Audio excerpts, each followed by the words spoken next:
Coucou les loups, j'espère que vous allez bien. Alors, la vidéo aujourd'hui, ça va être sur ce qu'on peut appeler les phrases imagées ou certaines métaphores. Alors, ne vous inquiétez pas, je vais m'expliquer. On a souvent l'habitude, pour un truc tout bête, quand on dit à certaines personnes, tiens, ton rendez-vous va être là, à tel endroit.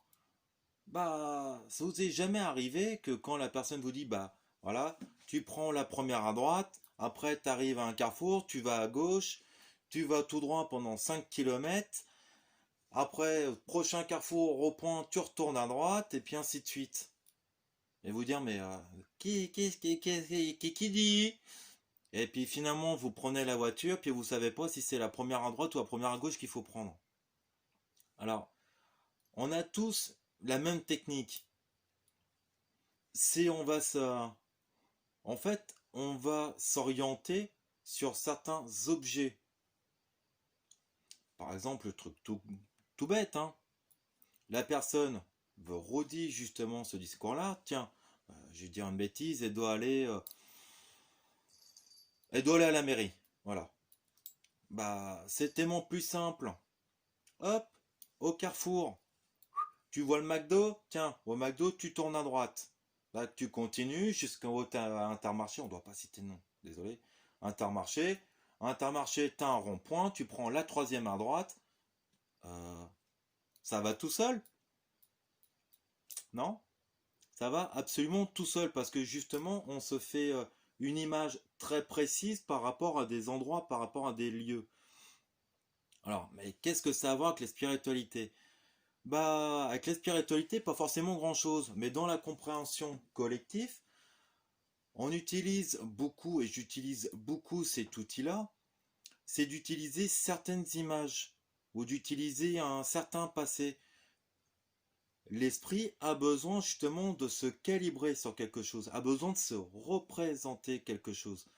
Et c'est là où justement c'est très intéressant. Quand vous prenez par exemple l'expression toute bête, euh, c'est comme mettre un chiotte dans un ascenseur. Ça veut absolument rien dire. Mais on peut l'identifier à beaucoup de choses, mettre un chiotte dans un ascenseur. C'est qu'en fait, tu es en train de faire une action qui est totalement inutile. Déjà, d'une part, bah déjà, pourquoi un chiotte dans un ascenseur? Mais tout de suite, quand vous dites cette expression-là, vous voyez justement en train de prendre votre chiotte et le mettre dans un ascenseur. Déjà, quoi ça sert? Ok, vous faites cette action-là. Mais après, ce chiotte-là, vous en faites quoi? Une fois qu'il est dans l'ascenseur? Bah, vous en faites rien. Voilà.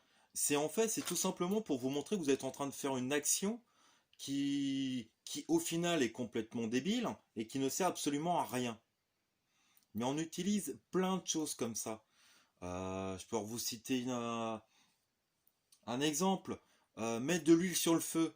On sait très bien que si vous mettez l'huile sur le feu, il va se créer quelque chose de pas bien.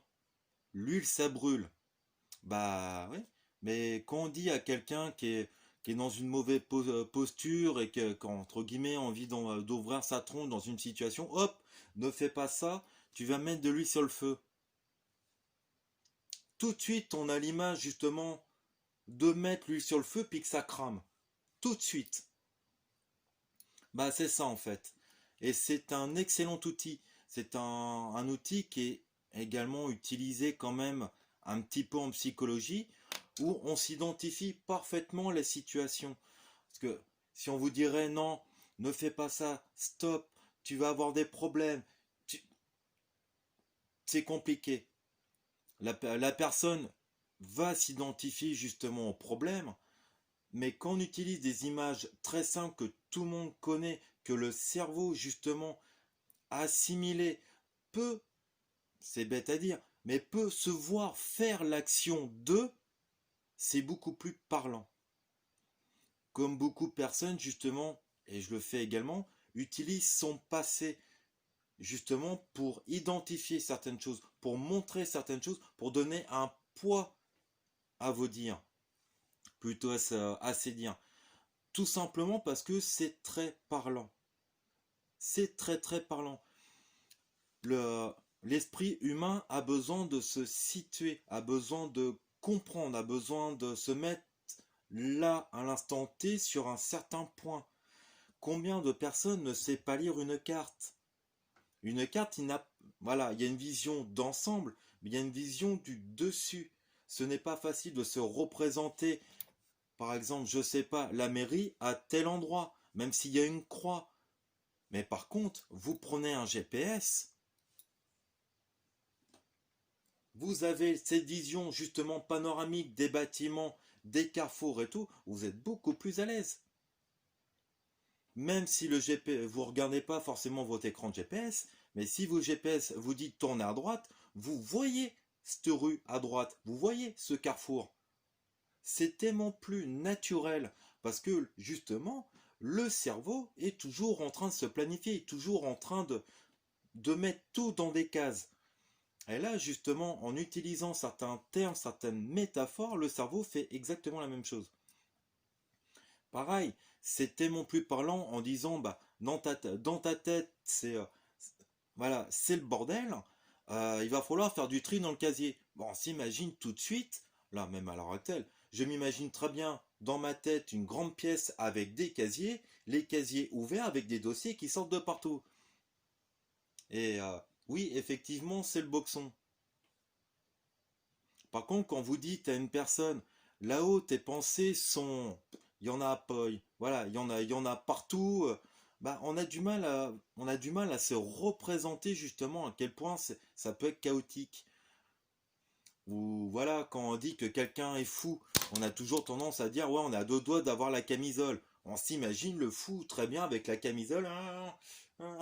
Porte-moi mes cachets. Merci Trio. Voilà, c'est des images qui sont très très parlantes. Et, euh, et c'est là où justement c'est intéressant parce que bah on peut véhiculer tout un tas d'informations justement rien qu'en imaginant ça, en utilisant certaines métaphores de choses qu'on utilise au quotidien, hein. L'huile, voilà, le feu, utiliser la route, un rond-point, tout un tas de trucs. Même quand on fait de la voyance ou de la divination, comme vous voulez, les gens ont toujours tendance à ne pas se situer. On sait très bien que la vie, voilà, c'est on part d'un point A pour arriver à un point B. On comprend pas forcément que la route n'est pas toute droite, qu'on passe par des phases, des machins, des trucs et des chouettes. Mais remplacer justement ces machins, ces obstacles, voilà, utiliser ça par des ronds-points, des carrefours, des intersections, des feux, c'est déjà beaucoup plus parlant. Et vous verrez que justement la personne va comprendre mieux ce que vous essayez de lui expliquer. Dire voilà, vous partez d'un point A à un point B, voilà, la route n'est, la vie n'est pas une autoroute. Une autoroute, voilà, c'est tout droit et bon, 130. Non. Par contre, bah, j'ai eu encore le cas tout à l'heure. Vous utilisez des trucs que les gens peuvent se situer. Des petites routes de campagne. Voilà, petites routes de campagne, on voit très bien, voilà, c'est limité à 80, c'est lent, on voit du paysage, il y a un carrefour tous les 2 kilomètres, il y a un rond-point assez régulièrement, voire des feux, des intersections, des pancartes, je vais où? À droite, à gauche, tout droit. Mais voilà, la finalité est toujours d'aller au même endroit. Mais par contre, on va mettre plus de temps. Il suffit qu'on se trompe à un endroit, ben on va se rajouter une heure. Voilà. Alors que dans la réalité, dans un chemin de vie, une heure peut représenter un mois, un an. Vous voyez un petit peu l'image? Et justement, bah, je voulais faire cette vidéo-là parce que bah, on me le reproche plus ou moins gentiment. On me dit ouais, t'es super imagé dans tes discours. Bah, parce que déjà pour moi ça fonctionne. Et j'essaie de me mettre à la place justement bah, des gens et trouver bah, pas des arguments chocs, mais des trucs qui peuvent facilement comprendre, comme à un enfant. Voilà. Vous êtes mes enfants. Mais voilà, c'est. Bah voilà, comme l'expression pourquoi tortiller du cul pour faire simple. On se voit justement quelqu'un en train de te tortiller du cul pour essayer de chez droit. Non. Alors, c'est des expressions, mais on voit très bien, on s'imagine très bien justement la personne en train de tortiller justement pour essayer de chier droit. Alors que c'est inutile. Voilà, c'est plein de petits trucs que le cerveau décode très facilement et que finalement ah ouais, je suis dans cette situation-là. Voilà ce qui se passe. Et c'est le truc qui est vraiment tout bête.